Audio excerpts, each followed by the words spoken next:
everyone. Today I have came up with another topic of Indian financial system, and that is problem of non-performing assets in commercial banks, or you can say the problem of NPAs in commercial bank. हमने commercial bank study किया previous videos में, और अब हम इस video में cover करेंगे कि जो हमारे कमर्शियल बैंक में नॉन परफॉर्मिंग एसेट्स हैं, मतलब कुछ ऐसे एसेट्स हैं या कुछ ऐसे इंस्ट्रूमेंट्स हैं बैंक के अंदर कमर्शियल बैंकिंग सिस्टम में जो हमें प्रॉफिटेबल नहीं हो पा रहे, मतलब उनकी जो है वर्किंग जो है वो अच्छी नहीं हो पा रही, that are non as non performing assets. So let's get started.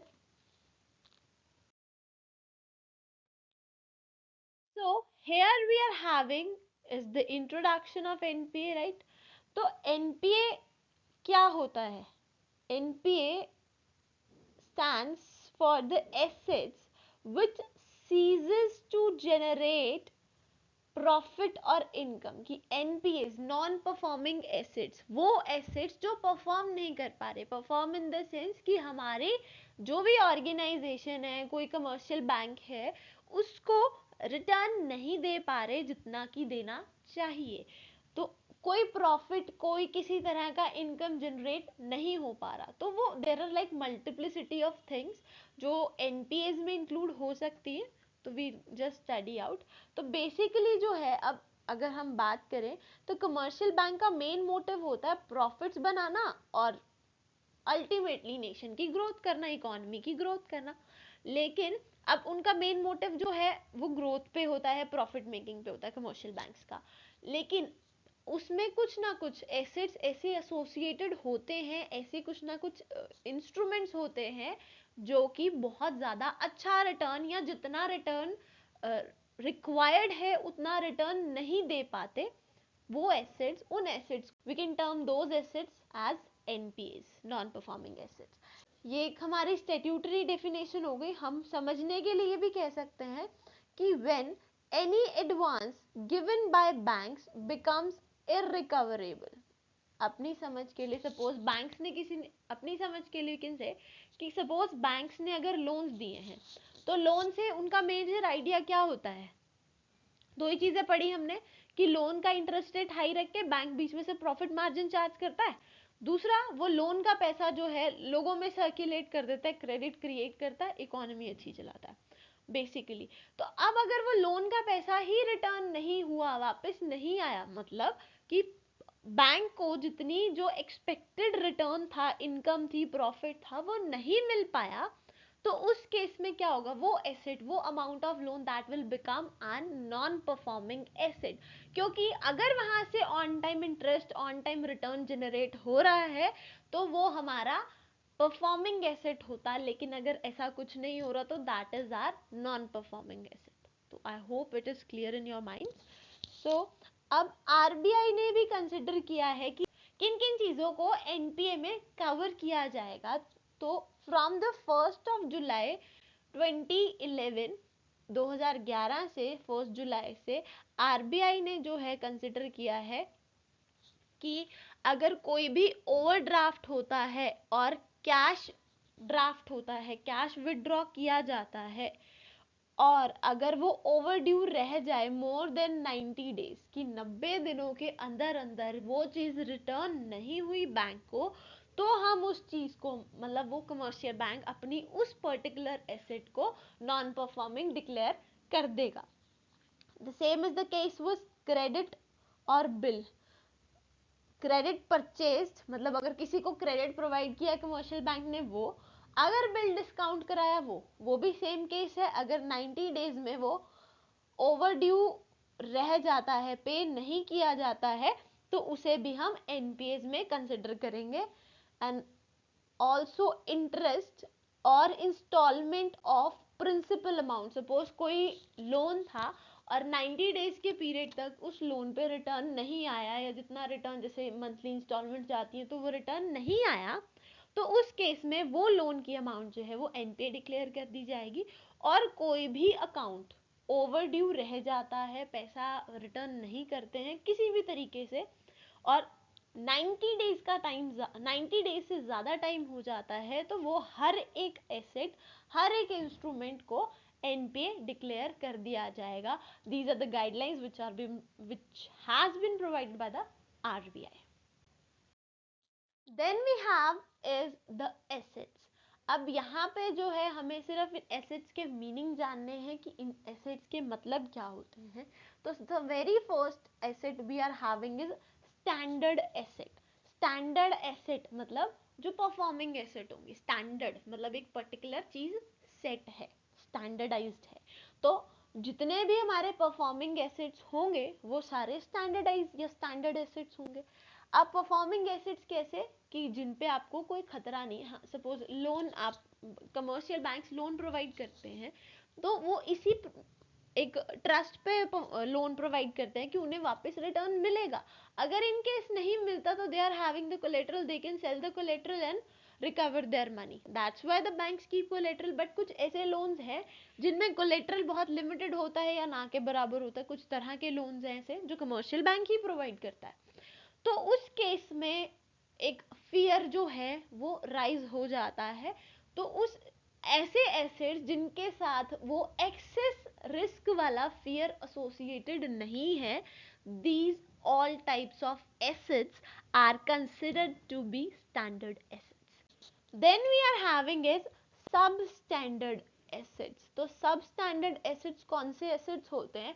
ये वो assets हैं जिनको NPA क्लासीफाई किया गया, मतलब उनको हमने एनपीए का दर्जा दिया है, एनपीए में कैटेगराइज किया है, but just for the period not exceeding 12 months. With in the 12 months मतलब एक शॉर्ट टर्म पीरियड के लिए हमें पैसा नहीं मिला था, बट थोड़े टाइम के बाद हमें वहां से पैसा जनरेट हो गया.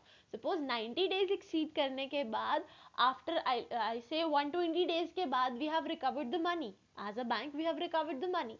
तो उस केस में मतलब कहने का क्या मतलब है कि हमने वो जो ड्यूरेशन थी 90 से 120 डेज की, 30 डेज की जो 1 मंथ की ड्यूरेशन थी, उस टाइम पे हमने उस एसेट को एनपीए बोला, लेकिन हमें बाद में वो रिकवरेबल हो गई. तो वही कह रहे हैं यहाँ पे कि सब स्टैंडर्ड एसेट्स वो एसेट्स होते हैं जो एनपीए का दर्जा दिया जाता है, बट वो एनपीए ऐसा नहीं कि उनको लॉन्ग टर्म के लिए हमने एनपीए बोल दिया. बिलो द लेवल ऑफ और below the tenure of 12 months, 12 महीने से कम की ड्यूरेशन के लिए अगर कोई एसेट एनपीए रहता है तो that are considered as sub standard assets, की उसमें स्टैंडर्डाइजेशन भी है और नहीं भी है. Then we have is doubtful assets. तो ये तो नाम से ही बहुत ज़्यादा क्लियर हो रहा है और obviously we have covered up और we have studied this so many times. तो ये वो एसेट्स हैं which have remained NPA for a period exceeding 12 months and their recovery is highly doubtful on the basis of existing facts and conditions. कि इनको जो है, अब ये सब स्टैंडर्ड से थोड़े से अपोजिट हो गए कि 12 महीने से ऊपर तक की ड्यूरेशन चली जाएगी इनकी, बट वहां पे भी इनका डाउट है कि फ्यूचर में इसकी पेमेंट होगी या नहीं होगी. डाउटफुल हो भी सकती है और नहीं भी हो सकती है. अब जैसे हम लोग बैड डेट्स रिकवर्ड कहते हैं तो वो डाउटफुल एसेट्स ही तो है. अगर हम एक बिजनेस से रिलेट करके बात करें, वैसे ये चीज़ें कमर्शियल बैंक्स में होती हैं. समझने के लिए वी कैन से कि जैसे हम अपने बैड डेट्स की बात करते हैं, बैड डेट्स रिकवर्ड आता, हमने ऑलरेडी रिटर्न ऑफ कर दिया कि वहाँ से पैसा नहीं आएगा.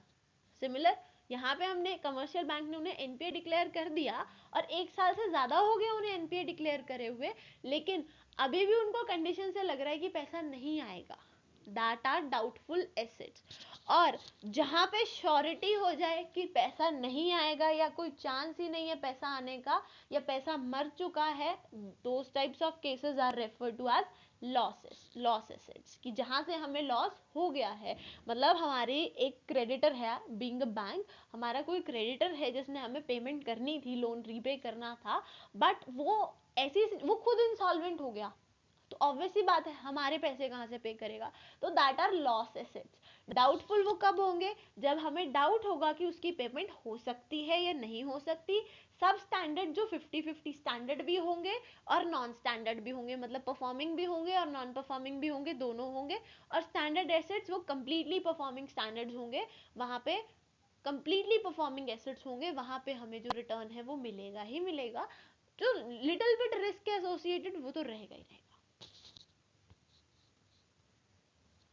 So now let's check out the causes of NPAs कि किन किन फैक्टर्स की वजह से या क्या क्या ऐसी वजहें हैं, क्या क्या कॉजेज हैं जिनकी वजह से एनपीओ एक कमर्शियल बैंक में हो सकता है. So the very first thing that we have is misutilisation of funds. कि सबसे पहले जो हमारे फंड्स है वो मिसयूटिलाइज हो जाते हैं. मतलब जिन पर्पस के लिए वो फंड्स रेज किए गए हैं पर्टिकुलरली उन पर्पस के लिए उस फंड को यूज नहीं किया जाता, उस पर्पस के अलावा किसी और पर्पस के लिए फंड को यूज किया जाता है. जैसे भी से कि अब सपोज कोई कस्टमर है, उसने बैंक से लोन लिया है फॉर अ प्रोडक्टिव पर्पस से, कोई बिजनेस सेटअप करने के लिए उसने लोन लिया है बैंक से.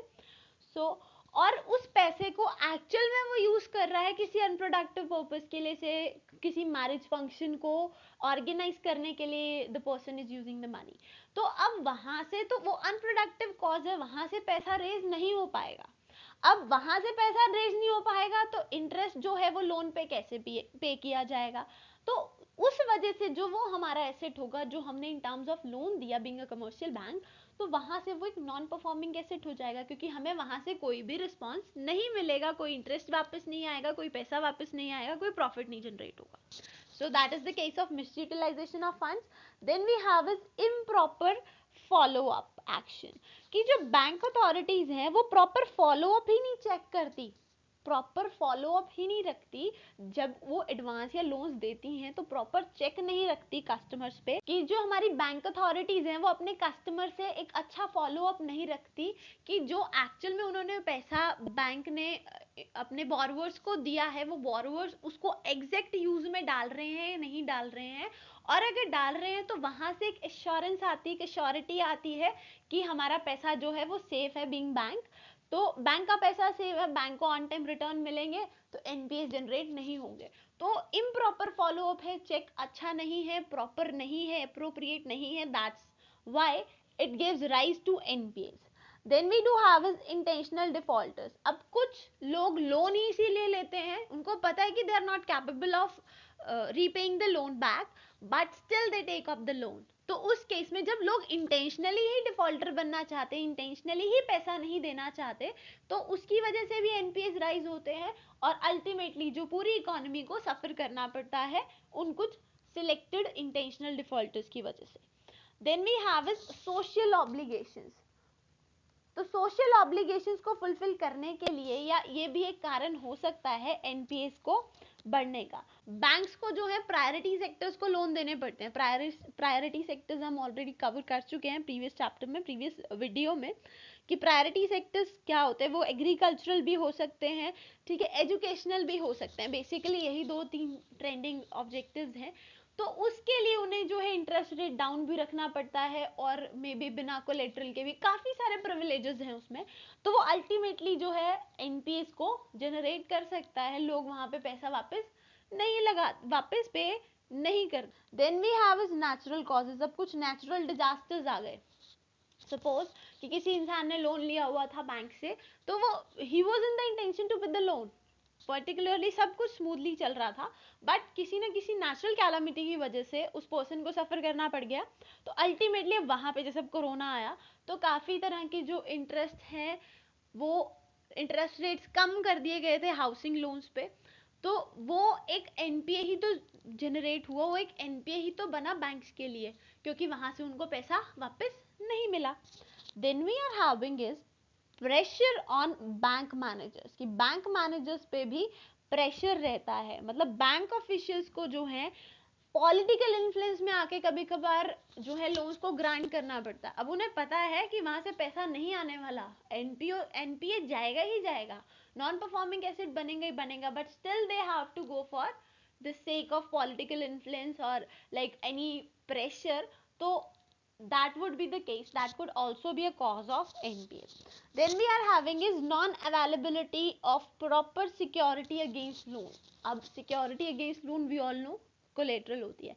तो अब अगर suppose we are granting the loan for ₹10 lakhs but हमने security जो उससे कम amount की ली है, unequal security है, तो हमें जो ऑब्वियसली बात है, अगर हम 10 लाख लेंड कर रहे हैं तो उस पर कुछ इंटरेस्ट, मतलब हमें तो पैसा ज्यादा एज अ बैंक को तो पैसा ज्यादा ही मिलेगा। अब अगर कोलेटरल की वैल्यू ही कम है तो वो चीज तो वर्थ ही नहीं है, वहां से तो हमें नुकसान जनरेट करना ही पड़ेगा, वहां से एनपीए जनरेट होगा ही होगा। Then we are having is failure of business of borrower. अब इन द केस कि अगर एक इंसान ने, एक बोरोवर ने पैसा लिया और उसने बोला कि प्रोडक्टिव पर्पस में डालेंगे, हम अभी तक यही बात कर रहे थे कि प्रोडक्टिव पर्पस है, बिजनेस है, प्रोडक्शन एक्टिविटी है, इंडस्ट्री में डालें ये सब, बट व्हाट इफ कि जहां उसने पैसा डाला है जिस प्रोडक्टिव पर्पस में, जिस बिजनेस में, वो बिजनेस ही नहीं चले, तो उस केस में क्या होगा? उस केस में हमारे पास फेलियर आएगा। फेलियर आएगा तो ऑब्वियसली हमारे जो परफॉर्मिंग एसेट्स हैं वो नॉन परफॉर्मिंग बन जाएंगे, तो अल्टीमेटली उसका जो भुगतान है वो बैंक को और जनरल पब्लिक को करना पड़ेगा। Then we are having the impact of NPS कि एनपीए हमने देख लिए कैसे बनते हैं, क्या क्या रीजंस हो सकते हैं एनपीए के अराइज के लिए, but what could be the impact of NPS? NPS का इम्पैक्ट क्या हो सकता है, इफेक्ट क्या हो सकता है, उससे हमें असर क्या पड़ सकता है? So the very first that we are having is reduction in profitability, कि हमारी प्रॉफिटेबिलिटी रिड्यूस हो जाती है, हमारी इन द सेंस बैंक की, कमर्शियल बैंक की प्रॉफिटेबिलिटी रिड्यूस हो जाती है, क्योंकि हमने, अगर हम याद करें तो हमने सबसे पहली स्लाइड में यही देखा था इंट्रोडक्शन वाली में, कि ऐसे एसेट्स जो प्रॉफिट जनरेट नहीं करते या इनकम जनरेट नहीं करते उन्हें ही हम एनपीएस का नाम देते हैं, राइट? तो प्रॉफिटेबिलिटी अल्टीमेटली इंक्रीज डिक्रीज हो जाती है, तो प्रॉफिटेबिलिटी अल्टीमेटली डिक्रीज हो जाती है फर्म की या कमर्शियल बैंक्स की। Then we have is lower liquidity. अब एनपीए अगर बन जाते हैं, अपने एसेट्स जो है वहां से हम पैसा जनरेट नहीं कर पा रहे, तो अल्टीमेटली जो बैंक की लिक्विडिटी है वो तो डाउन जाएगी, क्योंकि बैंक ने तो लोन दिया, उनको पता था कि हमें मंथली इंस्टॉलमेंट्स में पेमेंट मिलेगी, इंटरेस्ट रिसीव होगा, हम एक लिक्विड पोजीशन में चलेंगे, we will be having the cash balances with us. But what if the NPS arises, NPA बढ़ जाएंगे तो अल्टीमेटली हमारी या बैंक की लिक्विडिटी जो है वो डाउन चली जाएगी। अगर बैंक की लिक्विडिटी डाउन जाएगी, पूरी इकोनॉमी की ग्रोथ पे इफेक्ट डालेगा ही डालेगा। Then we are having is huge recovery cost. NPS की ह्यूज रिकवरी कॉस्ट होती है। सपोज कि हमें पता है कि इंसान के पास पैसा है but he is not willing to pay the money back to the bank, right? तो उसके लिए we do have multiples of means कि how to recover the debt. हमारे पास पॉलिसीज हैं, हम एक कॉल करते दो, हर एक बैंक की अपनी रिकवरी पॉलिसी होती है, चाहे वो प्राइवेट इंस्टीट्यूशन है, प्राइवेट बैंक है या गवर्नमेंटल या पब्लिक बैंक है, तो हर एक बैंक की अपनी एक रिकवरी पॉलिसी होती है कि उसके लिए भी उनको लोगों को हायर करना पड़ेगा, तो उसके लिए कॉस्ट भी ज़्यादा बियर करनी पड़ती है। अब कुछ लोग ऐसे होते हैं जो सिर्फ मतलब एक कॉल, दो कॉल, तीन कॉल, ऐसे फाइनल कॉल्स देते हैं, दो चार, और सेटलमेंट हो जाती है। और कुछ लोग ऐसे होते हैं कि you have to go for like some other type of policies जहाँ पे आप किसी का कुछ जब्त कर लें या कुछ भी हो सकता है, तो there are multiplicity of the things. तो कॉस्ट जो है, हमारी रिकवरी कॉस्ट बढ़ जाती है कि हमें पैसा वापस, अपना ही पैसा वापस लेने के लिए we have to further incur the cost. Then we have is demoralises the bank staff. अब एनपीएस है, मतलब बैंक स्टाफ को अगर पता है कि हम जितना मर्जी एफर्ट कर लें, लोग यहाँ से लूट के लेके जा रहे हैं, हमारे बैंक को प्रॉफिट नहीं होगा और हमें तो सुनना ही पड़ेगा जी, और या हमारी जो है सैलरीज उतनी ही रहेंगी, इंक्रीमेंट नहीं लगेगा या ऐसी चीजें हैं, तो उससे बैंक स्टाफ डिमोरलाइज होता है, वो इफेक्टिवली काम नहीं करेगा। और अगर कोई भी ह्यूमन रिसोर्स किसी भी जगह की इफेक्टिवली काम नहीं करती है, तो अल्टीमेटली कॉन्सिक्वेंसेस हर एक को भुगतना पड़ता है, पूरी इकोनॉमी को भुगतना पड़ता है। Then we have is negative impact on the image of economy, की इकोनॉमी की इमेज पे एक नेगेटिव इम्पैक्ट होता है कि हमारे यहाँ पे जो परफॉर्मिंग एसेट्स हैं वो कम है, यहाँ पे इनकम नहीं जनरेट हो पा रही जितनी होनी चाहिए, प्रॉफिट नहीं जनरेट हो पा रहा जितना होना चाहिए, it creates a negative image of the economy. Then we have is effect of honest borrowers. Then we have is effect on honest borrowers. अब कुछ ऐसे ऑनेस्ट बोरोवर्स हैं जो हमें ऑन टाइम जो है मनी वापस देते हैं, बट उनको भी एक रैशनल वे से देखना पड़ता है। कमर्शियल बैंक वालों को, कमर्शियल बैंक्स को, उन बोरोवर्स को, ऑनेस्ट बोरोवर्स को भी एक रैशनल तरीके से डील करना पड़ता है, जबकि उन्हें पता है कि उनकी जो पॉलिसीज हैं या वो जो लोग हैं वो रिटर्न दे देंगे, बट स्टिल कि एनपीए ज़्यादा हैं या उनके कॉन्सिक्वेंसेस बहुत बुरे होते हैं, तो उन्हें हर एक इंसान को या हर एक बोरोवर को एक ही नज़रिए से देखना पड़ता है और वो प्रिविलेजेस भी इंजॉय नहीं कर पाते बीइंग द ऑनेस्ट बोरोवर्स, लेकिन उन्हें फिर भी जो है वो जो एनपीए अराइज करने वाले बोरोवर्स हैं उनके लिए सफ़र करना पड़ता है। Then it affects the stability of banks, कि बैंक्स की स्टेबिलिटी पे भी ये इफेक्ट डालता है, बैंक्स स्टेबल नहीं रह पाते, सेम नहीं रह पाते, कि लॉन्ग टर्म जो है वो बैंक स्टेबल नहीं रह पाते। अब अगर किसी बैंक के एनपीएस बढ़ते जाएंगे तो अल्टीमेटली उस बैंक को शट डाउन होना पड़ेगा या मर्ज होना पड़ेगा किसी फर्दर बैंक में, तो अल्टीमेटली जो बैंक्स की लॉन्गेटिविटी है उस पर एक नेगेटिव इम्पैक्ट डलता है एनपीएस का। Now let's check out the further slide.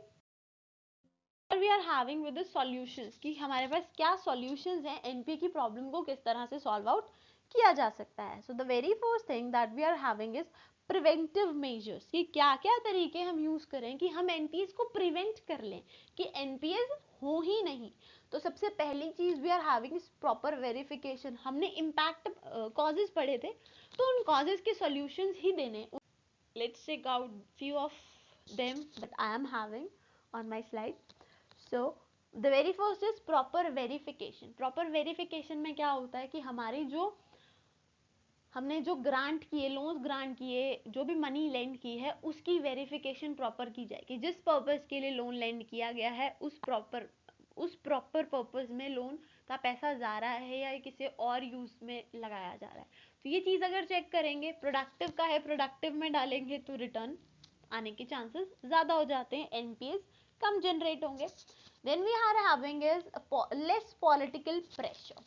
तो पॉलिटिकल प्रेशर अगर कम होगा, बर्डन कम होगा बैंक मैनेजर्स पे, तो वो बिल्कुल जो बैंक के लिए अच्छा है, जो इकोनॉमी के लिए अच्छा है उसी के लिए वर्क करेंगे, ना कि किसी के इन्फ्लुएंस में आके वो जो है एनपीएस को जनरेट होने देंगे। Then we have proper credit appraisal. तो क्रेडिट अप्रेजल प्रॉपर होना चाहिए, मतलब जब भी लोन को सैंक्शन करना है, जो है लोन देना है, बैंक ऑफिशियल्स को जो है अपनी पार्टी का, जिस भी बोरोवर है उसका प्रॉपर क्रेडिट अप्रेजल करना चाहिए। उसके बारे में प्रॉपर स्टडी करनी चाहिए कि बोरोवर है तो कैसा बोरोवर है, उसकी पुरानी सिचुएशन क्या है, वो पैसा दे सकता है नहीं दे सकता, क्या पर्पज है, मतलब उसका एक डिटेल्ड व्यू रखना चाहिए, उसके बाद ही वहाँ पैसा ग्रांट करना चाहिए। So these would be the cases which can prevent the problem of NPS. Then we are having is the remedial solutions, कि सपोज अगर एनपीए की प्रॉब्लम हो गई, ये तो प्रिवेंटिव मेजर्स थे कि ना हो, अब अगर सपोज सिचुएशन अराइज हो गई है, एनपीए बढ़ गया, तो उस केस में हम क्या काम करेंगे या किस तरह से उसको हम सेटल ऑफ कर सकते हैं कि हमें जो है नुकसान ना हो, या फिर क्या सिचुएशन हो सकती है। स्पीडी रिकवरी, कि हम रिकवरी जो है ऐसा वेट नहीं करें कि हमें इतने टाइम के बाद वो पैसा वो अपने आप दे देंगे या कुछ, बट हमें अपने पॉलिसीज को स्ट्रॉन्ग करना पड़ेगा। बीइंग बैंक्स, कमर्शियल बैंक्स को अपनी पॉलिसीज को स्ट्रॉन्ग करना पड़ेगा ताकि वो जल्दी से पैसा जो है वो वापस ले सके। Then we are having is fixing schedules fix कर देना, कि प्रॉपर जो है रीपेमेंट किस टाइम तक होनी चाहिए। अगर आप इस टाइम तक नहीं कर पा रहे, सपोज 2-3 डेट्स असाइन कर दी जाए कि फर्स्ट डेट है, सेकंड डेट है, थर्ड डेट है, उसके बाद आपको वार्निंग्स मिलनी शुरू हो जाएंगी एंड उसके बाद अल्टीमेटली आप पे कोई स्ट्रिक्ट एक्शन लिया जाएगा। तो इस तरह से एक स्केड्यूल प्रोवाइड कर देना चाहिए उन बोरोवर्स के लिए या हर तरह के बोरोवर्स के लिए जो ऑब्वियसली पैसा दे पा रहे हैं, प्रॉफिटेबल चल रहे हैं, परफॉर्मिंग एसेट्स बना रहे हैं अपनी चीज़ों को, वो तो उनके लिए तो बेनिफिशियल है। अगर कोई ऐसा है जो इंटेंशनली नॉन परफॉर्मिंग बनाना चाहता है, इंटेंशनली जो है फ्रॉड्स करना चाहता है, तो उनके लिए it would be like alert to them.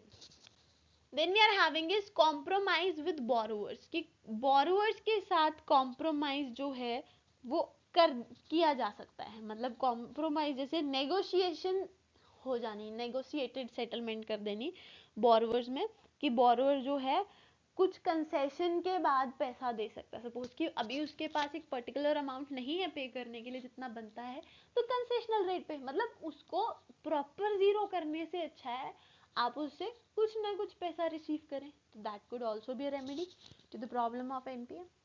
Then we have is drastic measures, मतलब जहाँ पे प्रिवेंटिव नहीं चला, रेमेडियल नहीं चला, वहाँ ड्रास्टिक चलेगा, मतलब आप वहाँ पे केस फाइल कर सकते हो।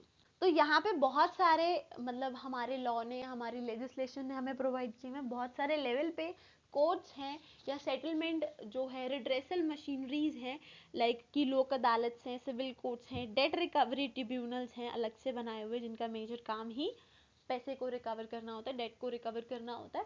तो ड्रास्टिक चीज़ों में, ड्रास्टिक मेजर्स में these could be the solutions for the problem, कि हम हाईएस्ट लेवल हो जाएगा ये मेजर, ये हाईएस्ट मेजर हो जाएगा सॉल्यूशंस का। Now here we are having the suggestions to reduce NPA, कि एनपीए को रिड्यूस करने के लिए हमारे पास क्या क्या सजेशंस हैं, या क्या क्या तरीके हैं हम एनपीए को किस तरह से रिड्यूस कर सकते हैं। तो the very first thing that we are having is problem to be studied branch wise, amount wise and age wise. कि सबसे पहले तो अब किसी भी प्रॉब्लम का सोल्यूशन है तो हमें पहले उस प्रॉब्लम को एनालिसिस करना चाहिए, कि उस प्रॉब्लम की डिटेल स्टडी करनी चाहिए, उस प्रॉब्लम को प्रॉपर समझना चाहिए। तो प्रॉब्लम को branch wise, branch to branch, amount to amount, कि कितने अमाउंट पे जाके एनपीएस हो रहे हैं, कम पे, ज़्यादा पे, मीडियम पे, एंड एज वाइज कि किन एज ग्रुप के लोग ये चीज़ें कर रहे हैं। तो मतलब हमें उसकी एक डिटेल्ड एनालिसिस करनी चाहिए कि किस किस तरह से एनपीएस अगर हो रहे हैं। Then we are having is recovery cells be created, कि जो स्पेशल रिकवरी सेल्स है वो क्रिएट करने चाहिए, ताकि उनका मेजर काम यही हो, रिकवरी करना, एनपीए पहुंचने तक की सिचुएशन ही नहीं अराइज हो, प्रॉफिटेबल ही रहे फर्म के लिए। क्योंकि अल्टीमेटली अगर एनपीएस हो रहे हैं तो वो फर्म पे, तो वो ऑर्गेनाइजेशन पे नेगेटिव इम्पैक्ट ही डाल रहे हैं, हमारी जो ग्रोथ पाथ है वो लंबा ही होता जा रहा है उसकी वजह से। Then we are having strategies for loan recovery, हमारे पास लोन रिकवरी की पर्टिकुलर स्ट्रैटेजीज होनी चाहिए, हर बैंक के पास अपनी स्पेशल स्ट्रैटेजीज होनी चाहिए, और इस तरह की स्ट्रैटेजीज होनी चाहिए कि एनपीए को अराइज करने की सिचुएशन ही नहीं आए, सब सॉर्टेड और सिक्योर्ड वे में चले। Then we are having critical branches identified, जो मेजर स्पॉट्स हैं, मेजर ब्रांचेस हैं जिन पे एनपीए बहुत ज़्यादा हो रहे हैं, तो उनको आइडेंटिफाई करना चाहिए, और आइडेंटिफाई करने के बाद उनके रिगार्डिंग स्ट्रिक्ट एक्शन लेना चाहिए। देन ट्रेनिंग टू ऑफिसर्स, की हर तरह के ऑफिसर्स को ट्रेनिंग देनी चाहिए कि उनको किस तरह से लोगों को असेस करना है, लोन ग्रांट करने से पहले, लोन सैंक्शन करने से पहले। Then award to good officers, और जो ऑफिसर्स अच्छे हैं, एक बिल्कुल बिना इन्फ्लुएंस के काम कर रहे हैं या पार्शियल होकर काम नहीं कर रहे, बैंक की पॉजिटिव इमेज पे ध्यान दे रहे हैं, तो उन एम्प्लॉयज़ को जो है अप्रिशिएट करना चाहिए, उनको अवार्ड प्रोवाइड करना चाहिए, ताकि उनका मोटिवेशन या मोराल बूस्ट हो, और अल्टीमेटली जो है पूरे फर्म को, पूरे बैंकिंग सेक्टर को, पूरे अल्टीमेटली पूरे इकोनॉमी को उसका बेनिफिट मिले।